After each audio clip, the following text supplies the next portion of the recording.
করে সাপ ঢুকে পড়েছিল, ঠিক সেইভাবে। অলদা, তুমি ওসব নিয়ে অত ভেবো না, বুঝতে পেরেছো? আমি যতটুকু বলছি শুধু সেইটুকু ইনস্ট্রাকশন।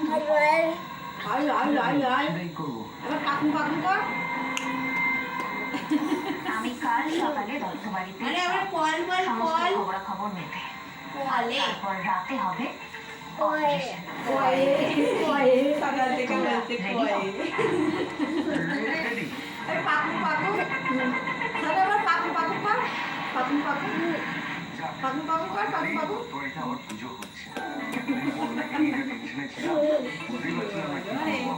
কিন্তু আসছে আসছে তাই না ভাই, যেই আসবে দেখবি বুম করে শেষ হয়ে যাবে।